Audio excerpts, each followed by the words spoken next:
పెతాయ్ తుఫాన్ ప్రభావం హైదరాబాద్లో తీవ్రంగా ఉంది. పెతాయ్ ఎఫెక్ట్తో 4 రోజులుగా ఆకాశం మేఘావృతమై చలిగాలులు వీస్తున్నాయి. గురువారం ఒక రేంజ్లో వర్షం దంచికొట్టగా శుక్రవారం నుంచి వాతావరణం చల్లగా మారింది.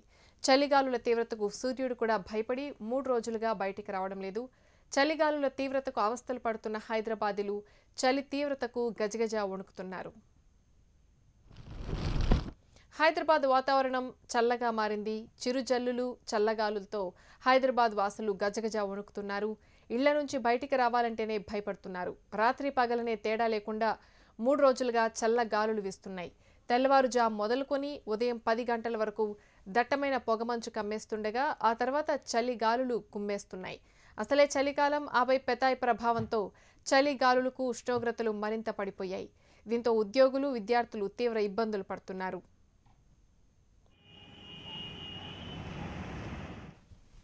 ఒక్క హైదరాబాద్లోనే కాదు, దాదాపు తెలంగాణ అంతటా పెతాయ్ తుఫాన్ ప్రభావం కనిపిస్తోంది.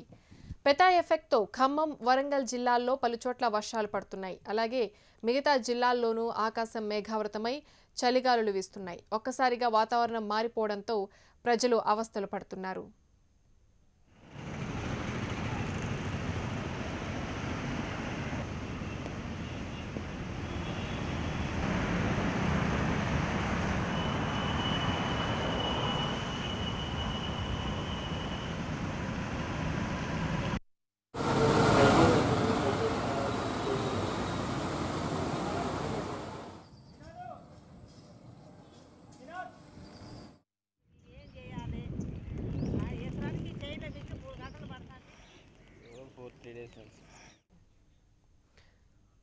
ఉమ్మడి వరంగల్ జిల్లాలో పలు ప్రాంతాలు తడిసి ముద్దయ్యాయి. ములుగు, ఏటూరు నగరంతో పాటు పలు ప్రాంతాల్లో ఈదురుగాలులు బీభత్సంగా వీస్తున్నాయి. ఉష్ణోగ్రతలు తీవ్రంగా పడిపోయాయి. అక్కడ పరిస్థితిని మా ప్రతినిధి ప్రశాంత్ అందిస్తారు. గత 3 రోజులుగా పెతాయ్ తుఫానుతో ఉమ్మడి వరంగల్ జిల్లా వ్యాప్తంగా మోస్తారు వర్షం నుంచి భారీ వర్షాలు నమోదయ్యాయి. ఇప్పటికే అటు భూపాలపల్లి, జయశంకర్ జిల్లాలో ఉన్నటువంటి ములుగు, ఏటూరు నాగారము, మహదేవ్పూర్ ప్రాంతాల్లోనైతే 2.0 సెంటీమీటర్లుగా వర్షపాతం నమోదైన పరిస్థితులు వరంగల్ జిల్లాలో కనిపిస్తున్నాయి. గత 3 రోజులుగా చల్లటి వెదురుగాలులతో కూడినటువంటి ఈదురుగాలులతో మొత్తం వాతావరణం అంతా కూడా పూర్తి స్థాయిలో 0 టెంపరేచర్లకు పడిపోయిన పరిస్థితి అయితే వరంగల్ జిల్లాలో ఉంది. గత 2 రోజులుగా చిన్నపిల్లలు కావచ్చు, వృద్ధులు, గర్భిణీ స్త్రీలు బయటకు వచ్చే పరిస్థితులు లేనంతగా ఉష్ణోగ్రతలు తగ్గుముఖంగా కనిపిస్తున్న పరిస్థితి ఉంది. గత నిన్న రాత్రి నుంచి మాత్రము విస్తారమైన వర్షాలతోటి వరంగల్ జిల్లా మొత్తం కూడా తడిసి ముద్దయితున్న పరిస్థితి కనిపిస్తుంది.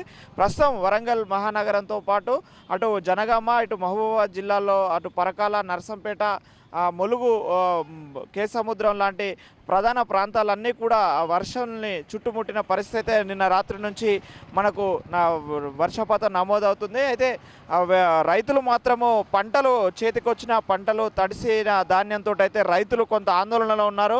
ముఖ్యంగా మిర్చి పంట ఈ సమయంలో మంచి కాపు పైన ఉంది. పాడికి సంబంధించినటువంటి పంటలలో ప్రధాన పంటగా మనం చెప్పుకోవచ్చు ఈ సీజన్లో. ఆ పంట మాత్రం కొంత నష్టాన్ని కలగజేసిందన్న పరిస్థితి అయితే కనిపిస్తుంది ఉమ్మడి వరంగల్ జిల్లాలో.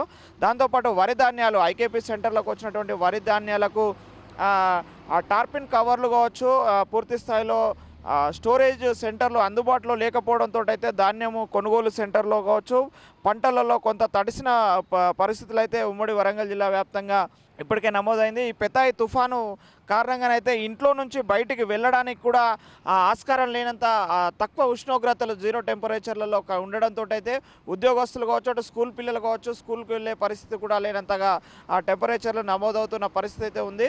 గత రాత్రి నుంచి కురుస్తున్నటువంటి చిరుజల్లులు కావచ్చు, ఒకవైపు కొన్ని ప్రాంతాలలో మోస్తారు వర్షాలతో అయితే బయటికి వెళ్ళలేని పరిస్థితి అయితే కనిపిస్తున్న పరిస్థితి ఉమ్మడి వరంగల్ జిల్లా వ్యాప్తంగా ఉంది.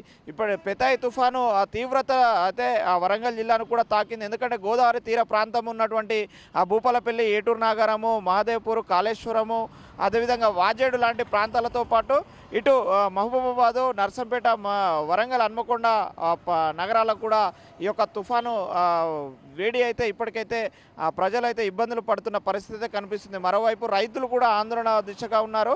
వ్యవసాయ మార్కెటింగ్ శాఖ అధికారులు ఇప్పటికైనా మేల్కొని అధికారులకు సత్వరమైన టార్పిన్ కవర్లను అందించాలని అయితే రైతులు కోరుకుంటున్న పరిస్థితి కనిపిస్తుంది. మొత్తానికి పెతాయి తుఫాన్ ఎఫెక్టు ఇక్కడ స్థానికంగా నమోదైన వర్షపాతాలతో పాటు ఆ చలి తీవ్రత కూడా తీవ్రంగా పెరిగింది. ఇది రేపటి కూడా కొనసాగుతుందని వరంగల్ వాతావరణ శాఖ అధికారులు తెలియజేస్తున్నారు. కెమెరామెన్ రామరాజుతో ప్రశాంత్, HMT, వరంగల్.